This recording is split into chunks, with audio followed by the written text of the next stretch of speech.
Meus amigos, ontem o Copom, o Comitê de Política Monetária, determinou a redução da Selic em 0,75%.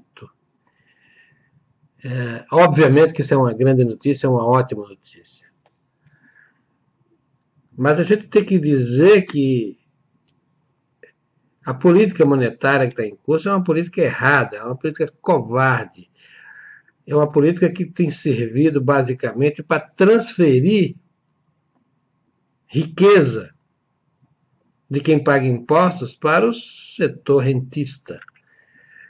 Obviamente que, em face das circunstâncias da conjuntura, com a inflação em queda, o PIB desastrosamente negativo, o desemprego cavalar, o governo teria que ter coragem de ter reduzido ainda mais. Eu acho que a taxa exata devia ser 1%, mas 0,75 já se aproximou bem.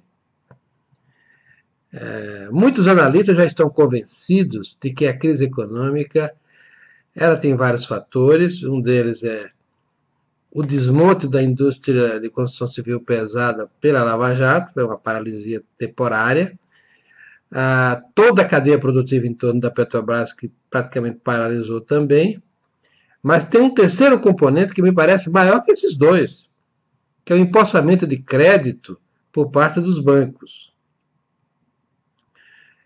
Com os primeiros sinais da crise, o sistema bancário brasileiro simplesmente se recusou a emprestar. E como é que está acontecendo? Qualquer empresário sabe disso, qualquer pessoa física sabe disso.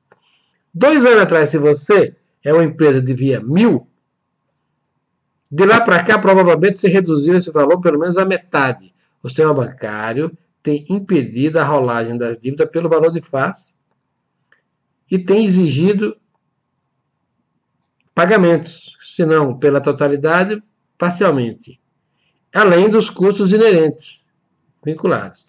Então, as pessoas que têm um endividamento normal, uma empresa tem um endividamento normal, um capital de giro normal, é normal o cara faturar, vender, tem uma duplicata, vai lá no banco e desconta. Mas hoje ele não consegue fazer isso. Ou consegue fazer isso num volume muito menor do que fazia 2 anos atrás. O simples fato de não ter uma disponibilidade de crédito levou a economia como um todo a um sufoco financeiro, artificial, desnecessário, estúpido. Os bancos fizeram isso por um efeito manada, pegando 4 ou 5 pessoas, né? Porque o Brasil tem 4 ou 5 bancos. O resto não conta, né? Os 4 ou 5 maiores. E esses 4 ou 5 bancos, quando eles se recusam a emprestar dinheiro, eles jogam a economia numa crise de crédito. E nós vivemos uma crise de crédito. E nessa circunstância, o Banco Central, controlado por um banqueiro, o Banco Central na mão de um bancário, toda a estrutura do Tesouro Nacional voltada para isso. Então o que é que nós temos? Puseram o orçamento público, toda a política fiscal, a serviço do pagamento de juros estratosféricos para os bancos. Então a gente está vivendo o paroxismo desse momento. Espero que agora tenha reversão. Não faz nenhum sentido econômico, nenhum sentido político o que está acontecendo.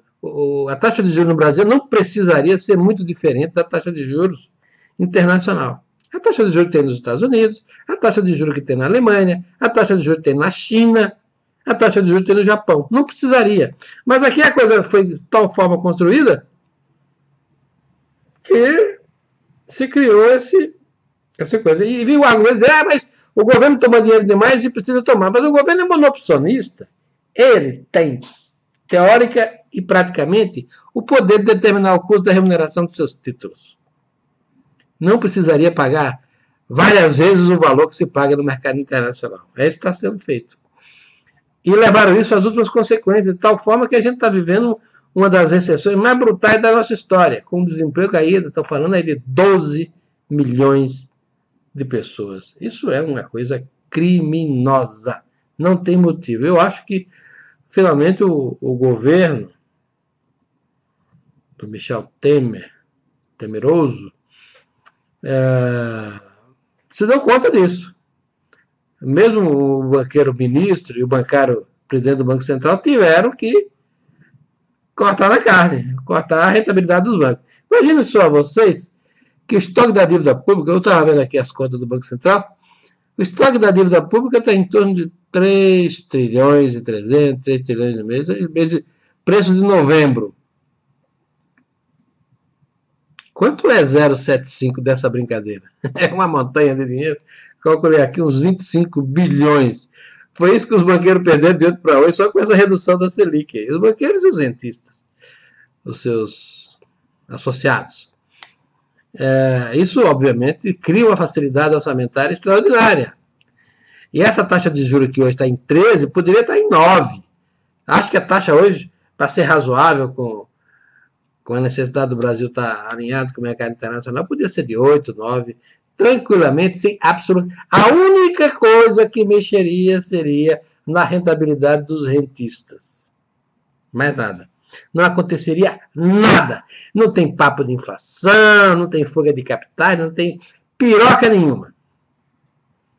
A única coisa que precisa ter é um governo que esteja alinhado com as necessidades gerais do país e não com as necessidades do segmento dos banqueiros e dos rentistas.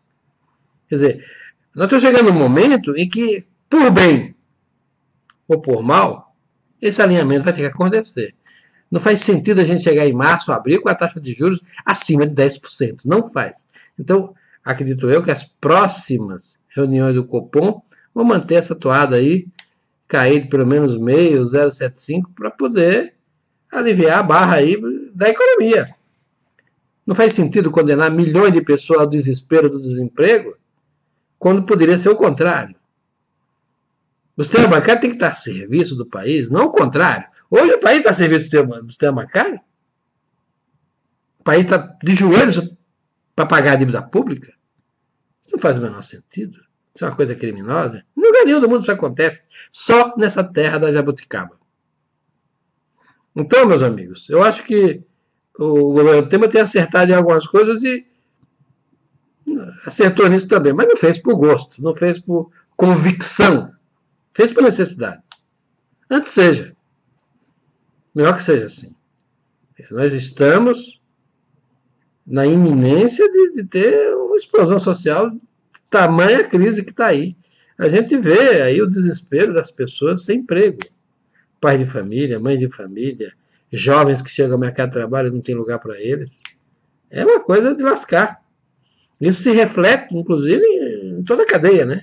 Aí a taxa nada de empresa vai lá em cima, aí os bancos não querem emprestar, aí os querem cobrar mais juros porque tem mais inadimplência. Eu falo, ora, pirocas, por que não reduz o raio dessa taxa aí para poder a coisa caminhar? Né? Essa consciência de que o sistema bancário virou um problema grave é antiga num pequeno grupo, mas eu acho que ela agora está sendo ampliada para segmentos sociais mais amplos. Há uma cobrança, inclusive que tem uma dimensão política, para que se coloque um freio nessa roleta aí, nessa, sei lá, não tem nome, essa coisa estúpida que é pagar juros sobre juros sobre juros de estratosféricos, que descolado da realidade da produção, do consumo, do processo de troca, é uma coisa de doido. Eu conheço casos de gente que teve que descontar duplicata no meio de dezembro e não conseguiu linha de crédito, não tinha. Os bancos estavam fechados. Isso não faz sentido. Os bancos têm que estar dispostos a fazer esse tipo de coisa, a financiar o capital de giro das empresas. Sempre. Forçar um arrocho da liquidez de forma desnecessária é induzir uma recessão. Por isso que eu coloco esses 3 fatores e provavelmente o mais importante hoje é o primeiro que eu estou colocando aqui, que é esse empossamento do dinheiro nos bancos, do crédito. E essa queda da indústria da construção pesada e a queda da cadeia produtiva da Petrobras. Esses 3 fatores estão determinando esse desespero todo no país. É preciso agir. E se não dá para agir diretamente na Petrobras, nem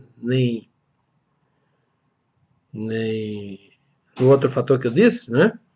Dá para agir sobre os bancos. É obrigar esses caras a ser banco. Ninguém está pedindo que os bancos dêem nada para ninguém. Não é essa a questão. É que eles façam a sua parte. Provejam a liquidez da economia. Cobrem por isso. Mas cobrem um preço razoável. Alinhado com o mercado internacional. sabe? A gente sabe que a construção civil pesada não vai se recuperar tão fácil depois desse tranco aí da Lava Jato. Até que, porque essas empresas precisam se passar por um processo de reengenharia, de reorganização, porque aquele departamento de operações estruturadas da Odebrecht, e que devia ser comum em cada uma das outras, isso acabou. Aquela estruturação empresarial em cima da propina, eu acho que vai ter que mudar. Agora a roda vai rodar diferente, mas isso leva tempo. A mesma coisa, vamos dizer assim, da cadeia produtiva da Petrobras. Eu preciso que a empresa volte a um grau de normalidade. Acho que o senhor Pedro Parente está fazendo um grande trabalho e está botando a empresa na rota certa, mas isso leva tempo. Então, a única coisa geral que o governo Temer pode fazer é destravar o sistema de crédito. É trazer os custos do crédito para um nível razoável. Isso pode ser feito. Então, essa redução de 0,75 foi tímida. Absolutamente tímida. Mas foi, né? Espero que no mês que vem a gente tenha a repetição disso aí e rapidamente a coisa caminhe para uma taxa inferior a 10%, que é isso que faz sentido. Qualquer coisa acima de 10% é aberração, é coisa monstruosa, é estúpida.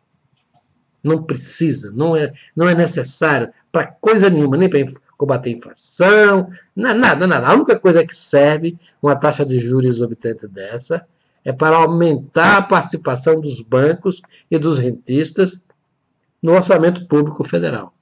E o orçamento público em geral, não só o federal. Certo? Artificial. É uma coisa engraçada, né? Ao invés dos bancos serem reféns do governo, que deve muito, é o governo que ficou refém dos bancos. Mas não porque é refém. É porque o ministro é banqueiro e o presidente do Banco Central é bancário. E vai sair um dia aí do Banco Central e vai voltar a ser bancário novamente. Todo mundo sabe, toda a gente sabe disso. Nenhum deslouvor para o seu Golden Fine. É assim, fez carreira em banco e tal. É assim mesmo. Mas o compromisso dele é com o patrão, não é com o povo. A gente sabe disso. Não tem patriotismo nisso. Mas tem o efeito político. A força política hoje é o seguinte: a recessão obriga o governo Temer a se mexer na direção da redução da participação dos rentistas no orçamento público. Vai acontecer no pau, porque de boa vontade esses caras não fazem. Então a gente pode dizer que de ontem para hoje os rentistas, os banqueiros à frente, perderam só uns 25 bilhões. Precisa perder mais. Eles estão ganhando demais. Vamos esperar os acontecimentos.